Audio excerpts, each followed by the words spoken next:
Olá pessoal, eu sou o William, consultor de imigração aqui na Invis Immigration, e no vídeo de hoje nós vamos falar sobre um tema muito importante. Vamos falar sobre 5 erros para você não cometer ao tentar imigrar para o Canadá.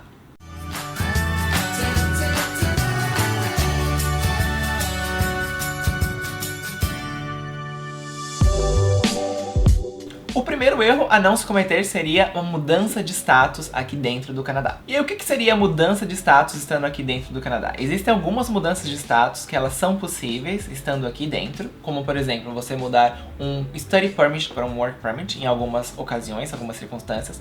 Porém, a mudança de status para quem está aqui como visitante, como visitor, tentar mudar para um Work Permit ou para um Study Permit, acaba de certa forma aumentando as chances de uma negativa no processo, na aplicação. Além disso, em 31 de dezembro de 2018, passou a valer o Biometrics para todo o continente americano. E desde que surgiu o requerimento obrigatório do Biometrics, isso pode causar uma certa dificuldade em processos de mudança de status para quem entrou no Canadá com o ETA. Então tem que tomar um pouquinho de cuidado com esse tipo de planejamento. Realmente é mais recomendável que você já venha para o Canadá já direto com o visto certo para a sua intenção final. Então se a sua intenção final é estudar aqui no Canadá, então o mais correto, o mais ideal seria já vir para o Canadá com um Study Permit para desenvolver aquele planejamento de estudos. Segundo erro a não se cometer: procrastinação. Algo que é bem comum com alguns clientes que a gente atende aqui no escritório é perceber que a pessoa acabou nos procurando quando já era, de certa forma, tarde demais. Quando ela já está ali no final do visto temporário dela, já está com o Study Permit para vencer no próximo mês, e aí ela vem nos procurar para algumas alternativas de imigração.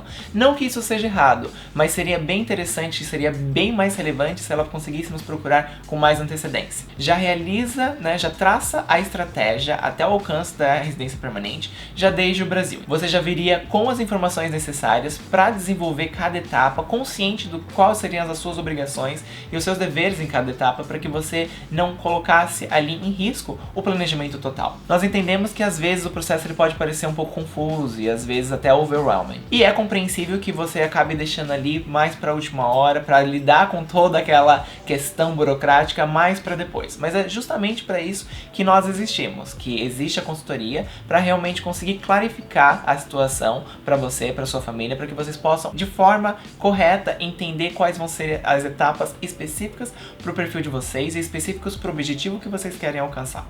Terceiro erro: não obedecer às condições no seu permit. Então, se por exemplo, se você está aqui no Canadá sob um Study Permit, que aí seria uma permissão de estudos temporária aqui no Canadá, e você está estudando em um programa de estudos de nível superior, ou seja, pós o ensino médio aqui no Canadá, você tem autorização para, enquanto estuda full time, trabalhar até 20 horas por semana durante essas aulas acadêmicas. Então, se você acabar por algum momento trabalhando mais do que 20 horas por semana, enquanto as suas aulas permanecem no ensino superior, você estaria desobedecendo as condições do seu permit. E isso pode colocar em risco o seu objetivo final de residência permanente. Então sempre se atentar a realizar exatamente o que está permitido, através daquela sua permissão temporária, seja um Work Permit ou seja um Study Permit.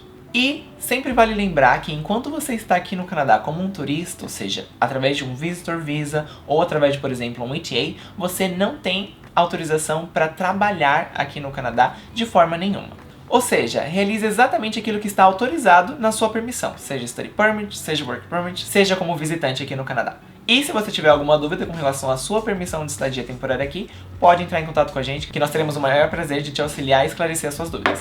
Quarto erro: mau planejamento. A gente percebe que às vezes diversos perfis, eles têm ali uma dificuldade em alcançar o objetivo final, que seria a residência permanente, por conta de mau planejamento desde o início, desde ali a concepção daquele projeto inteiro.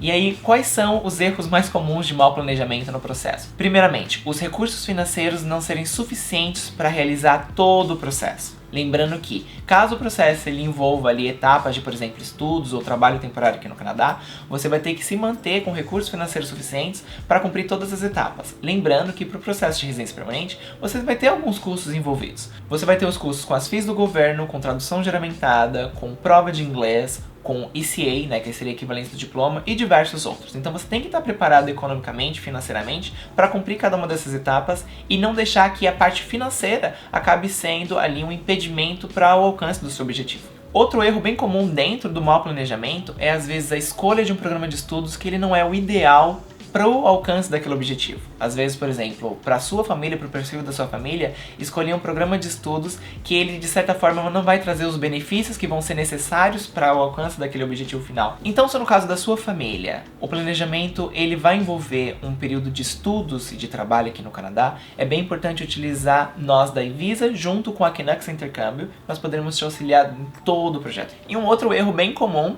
dentro desse tópico de mau planejamento é aqui no Canadá, enquanto você estiver com um Open Work Permit, que seria uma permissão aberta de trabalho, você estar em alguma ocupação de trabalho, né, uma posição de trabalho, que ela não vai surtir nenhum benefício para a imigração, para a residência permanente.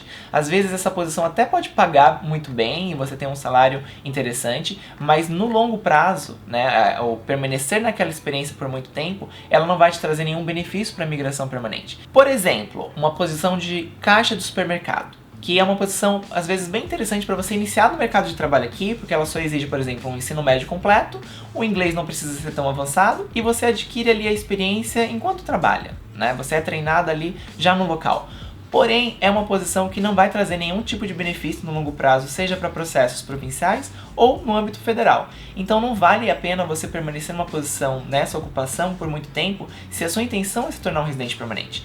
Utilize talvez essa posição entry-level para adquirir a primeira experiência aqui no Canadá e depois você vai progredindo na carreira, de preferência para conseguir ocupações em NOC 0 ao B, que vão te proporcionar maiores oportunidades de imigração, seja no âmbito provincial ou no federal.